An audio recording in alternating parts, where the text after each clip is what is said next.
Hey, welcome. Sorry, we're a little late getting going here. We were just talking away and realized we hadn't gone live. So this is the Karin Beery that's here with us right now. She's filling in for Sharon, who couldn't be here because of a death in the family. And Karin is the owner of Right Now Editing. She is a published author and editor with experience in traditional and self-publishing, freelance editing, and editing for publishers. She's an active member of Advanced Writers and Speakers Association, Christian Authors Network, the Christian Proofreaders and Editors Network, and more.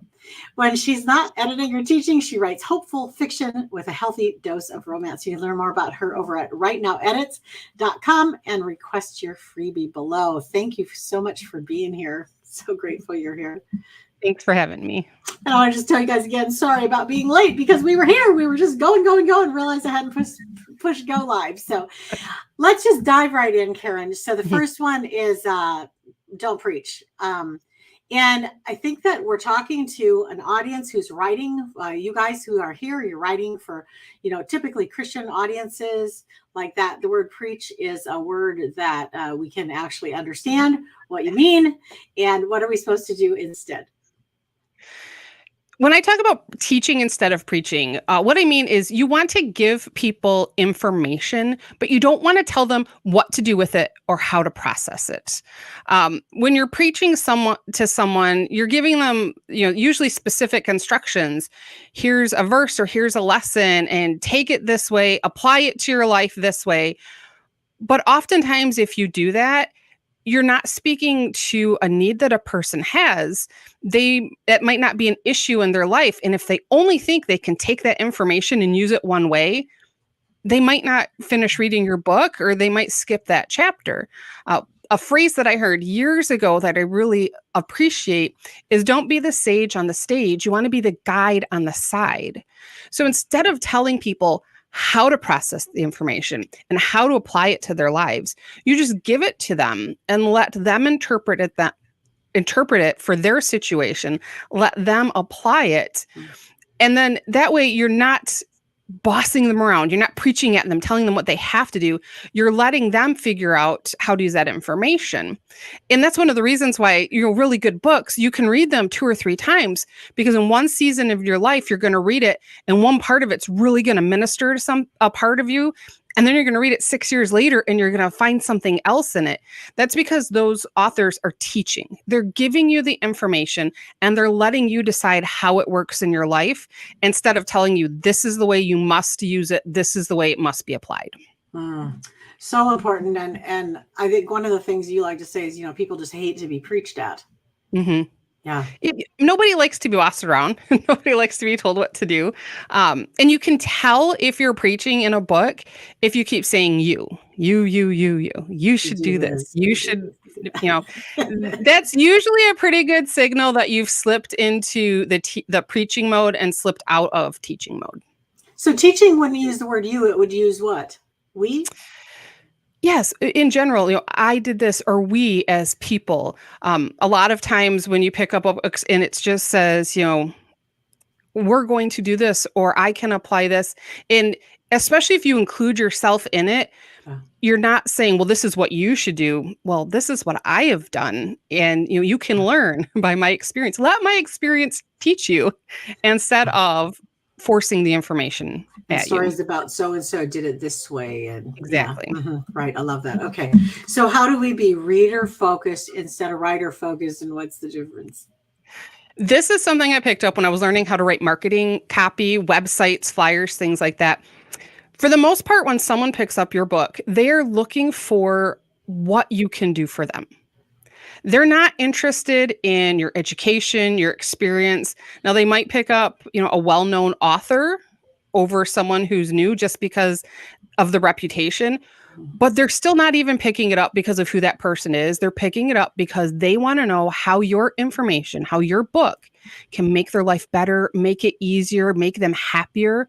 So when you're writing your book, you don't want to focus on this is what I did. This was my experience. This is how I, because then it's really a book about you instead of a book that is taking this information, taking these experiences and giving it to the reader. So whenever you're writing, a chapter, or if you're writing fiction, if you're writing a scene, you want to think, what will the reader take away from this? How is this information going to make their life a little better, and pour into that? So instead of I found this, you can say, here's something that will help you be less anxious. Here's something that has been proven, to help people be healthier. That's focusing on what the reader gets and not on what you learned. Yeah. So in the first point, we aren't supposed to use the word you too much because that's preachy. Yes. In this point, we aren't supposed to use the word I too much because that's all about me. Yeah. So it's kind of a fine line there to go. It is a delicate balance. Yeah. And that's why writing a book is a lot harder than most people think. Yeah. One of the things that that we need to do too is when we are going back and forth between we or you or I or us or them or whatever, is to stay kind of consistent in a who we're talking to and how we're talking about it. And is there like a rule? This is just coming off the top of my head right now, but is there like a rule that at a chapter change you can change that, or does it need to be consistent all the way through the entire work, how you are addressing the audience? There isn't, which is, again, one of the reasons why writing a book is so much harder than people realize. These are all good standards. I like to say there aren't really writing rules, they're writing guidelines. So you're going to look through your manuscript. How many times do you say I? Well, you don't want to cut them all the time because there are going to be experiences that you have that are really going to minister to people. So you need to talk about yourself. And there are going to be some ways that you can encourage people and say, you can do this. So I never encourage people to do a seek and destroy. Never go into your book and look for all of the yous and take them all out.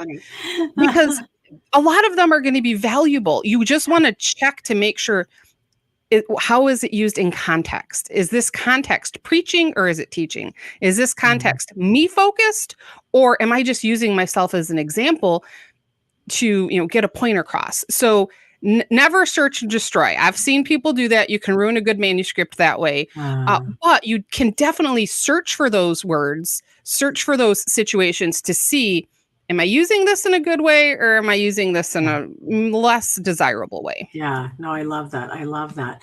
And the reader focus is then what's in it for them. I just always go back there for myself, that phrase. Yeah, but what's in it for them? So I got to tell my story, but what's in it for them? Yes, exactly. Yeah.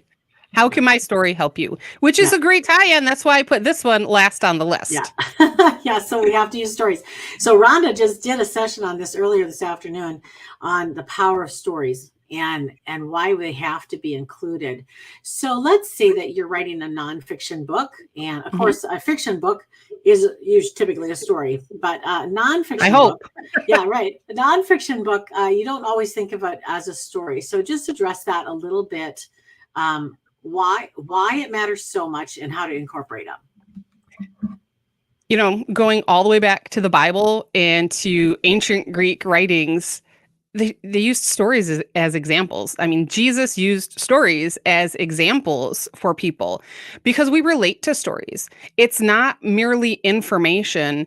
This is information applied to life. This is information and how you can use it. So that Jesus taught in parables because people relate to stories. They don't relate to information. So whether you're writing a memoir or if you're writing a devotional, devotionals can be a much shorter story. If you're writing not really self-help, it's spiritual growth books, Christian living books, using personal stories helps people connect with you. First of all, it lends to your expertise. You're not just sharing stories that you found online. You're telling people, no, this worked for me. I can personally attest to this. And they can put themselves then in your shoes. So when you're thinking of story, you got to go all the way back to middle school. And remember, it needs to have a beginning, a middle, and an end. You don't just want to say, I struggled and then leave it. That's not a story. That's just a statement of life. Tell them, this was my struggle. This is what happened. And this is how I overcame. And really, when you look at a lot of really good nonfiction, again, whether it's spiritual living or spiritual growth, Christian living, memoir, it's story. And learning fiction writing techniques can definitely help with that. Learning how to write in an active and an engaging way so that it's not just, this is what I did. I went here. I went there. It was hard. You're going to show your reader what's happening. You're going to tug at their heartstrings and help them feel your emotions so that it's either going to, touch the same emotion in them, or even if it's not something they experienced, they're going to understand, yeah, I can see why this was important because that was really an emotional ordeal. That was really a life-changing thing. So using those stories, I definitely use any personal experiences you have. Again, that lends to your expertise and your credibility. Why should you be writing this book? Well, because you lived through it. But you can also use, stories from family members, friends that are applicable to whatever your topic it is that you have. But yeah, we don't relate to information. We don't relate to textbooks. We relate to people. So when you really want to tug on people's heartstrings, when you want to keep them reading, introduce yourself in a vulnerable way, show them your wound, show them how you overcame it. And man, they're just going to keep going because they're going to want to see what else did you overcome, or how else, did you do it? Or how did this change your life? What happened? And that's really the power of story. Oh, so good. So good. So just to recap, then you got to avoid preaching, teach instead. You want to be reader focused versus writer focused, and then you want to incorporate stories. Fantastic. So I have two questions for you here before we're quite done, and then we're going to meet you guys in the Zoom room here in just a couple minutes. But first of all, you have a new book that's out about editing, about publishing. So what is that? Tell us about that.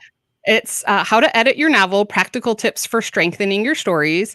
And I've just worked with a lot of first-time novelists, and sometimes I can't even help them edit because their stories are missing vital components. So from my experience of working with all these authors, I took the most common issues that I see, I put them together in a book and laid them out in a way that I could understand, that I wish someone had explained it to me, because I love examples. For years, I thought I was doing things right. But once I saw an example, I realized it really wasn't. So that's why I put this book together. It's out there. It's available now through Bold Vision Books or on Amazon. I'm getting some great reviews. It's helping people. And that's really what I wanted. I wanted authors to have something that they could use, because sometimes hiring an editor, I hate saying this, but sometimes it's outside the budget. So name of the book? How to Edit Your Novel.